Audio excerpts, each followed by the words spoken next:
को संगम नमामि। संगम नमामि। संगम नमामि बहन जी। किसी को ज्यादा गैस बन रही तो भाई इधर आ जाए। संगम नमामि बहन जी, संगम नमामि। संघ के पास उसका भी समाधान है सर। नहीं, गैस नहीं, ये लग रहा है सोने के खर्राटे हैं, सो रहे हैं। जी कोई नहीं बहन जी, शुरू करें। जी शुरू करें बहन जी। जैसे कि आज महिला विशेष है, महीने की 10, 20, 30 तारीख को महिला विशेष लगता है और आज विषय विशेष पे बोलना है। तो महिलाओं को क्यों इस संघ से जुड़ना आवश्यक है, इसी पे मैं अपनी बात रखूंगी। पहले अभी रंगदारी बहन जी ने बताया, हम पूर्व की स्थिति बताई हमारी कि पहले हमारी कैसी स्थिति थी। हमारी जो सभ्यता थी वो जो स्टार्टिंग होती है सभ्यता की, वो हमारी मातृसत्तात्मक सभ्यता से होती है। महिलाएं जो थी वो पहले बहुत महत्वपूर्ण रोल निभाती थी अपने घरों में, मुखिया होती थी घरों की, और जो निर्णय लिए जाते थे उसमें बहुत महत्वपूर्ण भूमिका वो निभाती थी। और इसी दौरान जो है मातृ पूजा भी देखने में आती है कि मतलब माताओं की पूजा की जाती थी, पूजनीय होती थी। तो इतनी बढ़िया स्थिति हम लोग, सभ्यता हम लोगों की रही है, मूल निवासी जो समाज है हमारा, इसकी सभ्यता इतनी शानदार रही है। लेकिन जब से इन बमनों ने प्रवेश किया हमारे भारत में, तब से उन्होंने जो है महिलाओं की और हमारे समाज की बहुत दुर्दशा कर दी।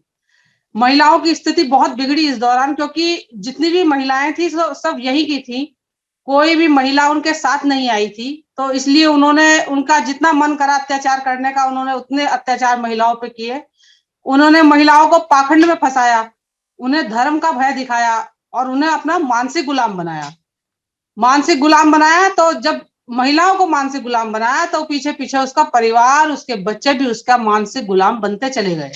इस तरीके से उन्होंने हमारे समाज पर कब्जा कर लिया और सारा भार जो है महिलाओं पर डाल दिया कार्य करने का, कि मतलब कि तुम्हें अपने समाज को भी बचाना है, अपने बच्चों को भी बचाना है, तो तुम ये पाखंड करो, तुम वो पाखंड करो। तो इस तरीके से जो है वो उनके दिमाग पे हावी हो गए। अब जो इसीलिए उन्होंने महिलाओं को और इतना सब कुछ महिलाओं पे भार डालने के बाद उन्होंने उस महिला को अपवित्र भी बता दिया। अभी जो हमारी बहन वेद पुराणों की बात कर रही थी, उनमें ही हम देखते हैं तो उन्हीं से इस तरह के श्लोक हमें भी सुनने को मिलते हैं कि ढोर गवार शूद्र पशु नारी, ये सब ताड़न के अधिकारी। तो ऐसे ऐसे श्लोक हम लोगों के लिए लिखे गए हैं। तो हम समझ सकते हैं कि हम उस जमाने में जो है हमारी महिलाओं की कितनी दुर्दशा रही होगी, कितनी बेकार स्थिति रही होगी, और बिल्कुल जो है पशुओं के समान हम लोगों की स्थिति रही है।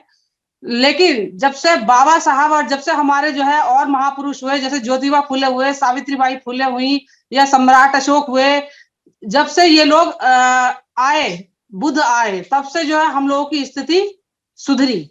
और बाबा साहब ने तो हमें इतने ज्यादा अधिकार दे दिए कि उन्होंने बिल्कुल जो है हमारी स्थिति को जो है बिल्कुल बहुत सुदृढ़ बना दिया। और इन्होंने जो है संविधान में हमें इतने अधिकार दे दिए बाबा साहब ने, महिलाओं को बिल्कुल, मतलब कि महिलाएं जो जिन्हें कोई अधिकार नहीं था उस वक्त, तो बाबा साहब ने उन्हें बिल्कुल अधिकार युक्त कर दिया। आप जो है समानता का अधिकार हमें दे दिया, शोषण के विरुद्ध अधिकार हमें दे दिया, और महिलाओं को पालन पोषण का अधिकार उन्हें मिल गया। अगर मान लीजिए कोई ऐसी स्थिति आती है कि आपके पालन पोषण का कोई अधिकार नहीं है, तो आपको बिल्कुल पालन पोषण का अधिकार दिया जाएगा। आपके लिए कितने नए कानून बन गए, दहेज विरोधी कानून बन गए, शोषण के विरुद्ध अधिकार आपको मिल गए, शोषण के विरुद्ध नियम बन गए। तो इस तरीके से मतलब कि बाबा साहब ने हमारे लिए बहुत कार्य किए, और उनके साथ साथ ज्योतिबा फुले ने और सावित्रीबाई फुले ने जो है, अगर हमें बहुत पढ़ने लिखने के अधिकार उन्होंने हमें दे दिए। तो इन सब अधिकारों को हमें जानना चाहिए, समझना चाहिए कि हमारे महापुरुष, इन बमनों ने हमसे क्या छीना है और हमारे महापुरुषों ने हमें क्या दिया है। अभी हम इस बात को समझ नहीं पा रहे हैं।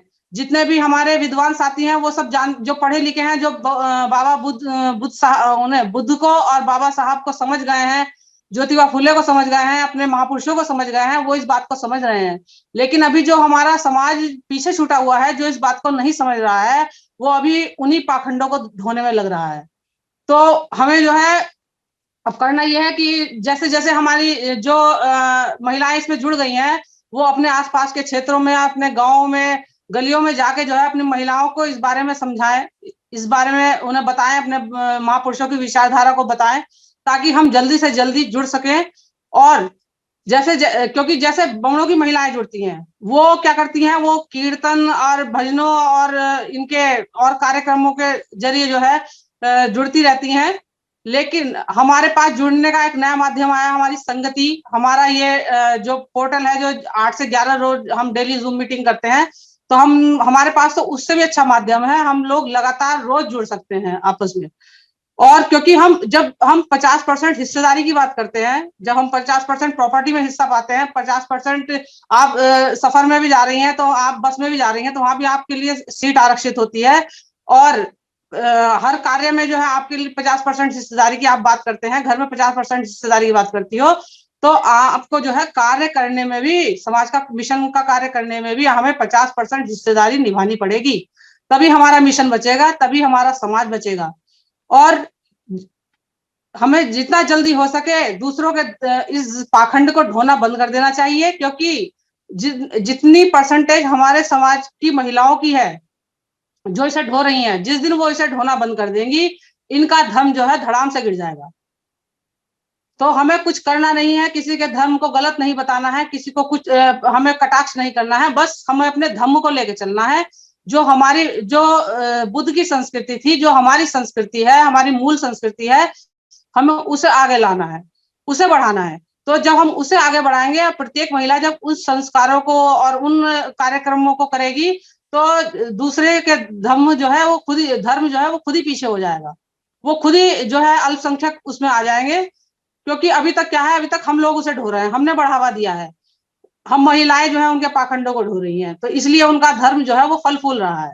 तो करना यही है कि उनके जो केवल हमें अपनी संस्कृति को आगे बढ़ाना है और औरों की संस्कृति को आगे नहीं बढ़ाना है। क्योंकि जब महिलाएं जुड़ेंगी तो उनका परिवार जुड़ेगा, बच्चे जुड़ेंगे, परिवार जुड़ेगा, और जब परिवार जुड़ेगा तो हमारा समाज जुड़ेगा, हमारे समाज को इससे बल मिलेगा। क्योंकि जब जुड़ जाएंगे तो हमारी मानसिक गुलामी भी खत्म हो जाएगी। अभी क्या है, हमारी महिलाएं जो है इसकी मानसिक गुलाम बनी हुई हैं। वो कुछ तो ये भी कहते हैं कि चलो हम बाबा साहब को भी मान रहे हैं और हम ये भी कर रहे हैं, इस तरह के पाखंड भी कर रहे हैं, तो उससे कुछ होने वाला नहीं है। उससे क्या होगा कि हम किसी भी निश्चित उद्देश्य को प्राप्त नहीं कर पाएंगे। अगर हमें निश्चित उद्देश्य को किसी को प्राप्त करना है, अगर हम अपनी विचारधारा को आगे बढ़ाना है, अपने समाज को जो है तरक्की करनी है, तो हमें एक प्लेटफॉर्म पे आना पड़ेगा, एक विचारधारा को अपनाना पड़ेगा। हम दो कश्तियों में पैर रख के सवार नहीं हो सकते। तो पूर्ण रूप से आप जो है धम्म को पहचानिए, धम्म में आइए और धम्म को मार्ग को जानिए। हम कहते हैं कि बुद्ध को हमने नहीं देखा है, ना हमने उन्हें सुना है, लेकिन हम बाबा साहब को तो हम जानते हैं। बाबा साहब का तो उनका तो सब कुछ लिखा हुआ हम आंखों से देखते हैं। तो बाबा साहब जब इतने बड़े ज्ञानी थे, इतने बड़े विद्वान थे, तो हमें क्या मतलब कि हम क्या उनकी बातों को नहीं मानना चाहिए? उन्होंने खुद अपनी 22 प्रतिज्ञाएं दी हैं, उन्होंने खुद हमें धम्म का रास्ता बताया है। उन्होंने चाहा है कि हमारा जो समाज जो बहुत पहले से इस पाखंड में की वजह से जो है इस पाखंड को ढोता हुआ आ रहा है, तो वो उसके बस की बात नहीं थी। लेकिन अब तो हम उस पाखंड से बाहर निकल सकते हैं। अब तो हम शिक्षित हो गए हैं और हमारे मतलब की संपत्ति भी अर्जित हम कर चुके हैं और वेल सेटल्ड हो गए हैं। तो हम जो है अब आराम से जो है बाबा साहब की विचारधारा को हमें अपनाना चाहिए। और इससे क्या होगा, हमारे बच्चों का भविष्य भी उज्जवल होगा हमारे। क्योंकि जब हम अपनी विचारधारा को लेके चलेंगे, जब हम आपस में सब जुड़ जाएंगे, तो इससे हमारे बच्चों के हक अधिकार बचेंगे, उनकी नौकरियां बचेंगी, मान सम्मान बचेगा हमारे बच्चों का। क्योंकि आने वाला समय बहुत जो वर्तमान समय भी चल रहा है, जो आने वाला समय भी बहुत अच्छा समय नहीं है। अगर हम जुड़े नहीं तो बहुत नुकसान पा जाएंगे। इसलिए मैं विशेषकर इस पोर्टल से यही अपील करूंगी कि हम सब महिलाओं को आपस में जुड़ना चाहिए, और 10, 20, 30 को नहीं, रोज ही जुड़ना चाहिए। और ज्यादा से ज्यादा अपने आसपास की महिलाओं को इस संघ के बारे में, समण संघ के बारे में और इस मीटिंग के बारे में बताना चाहिए, ताकि वो ज्यादा से ज्यादा जुड़ सकें।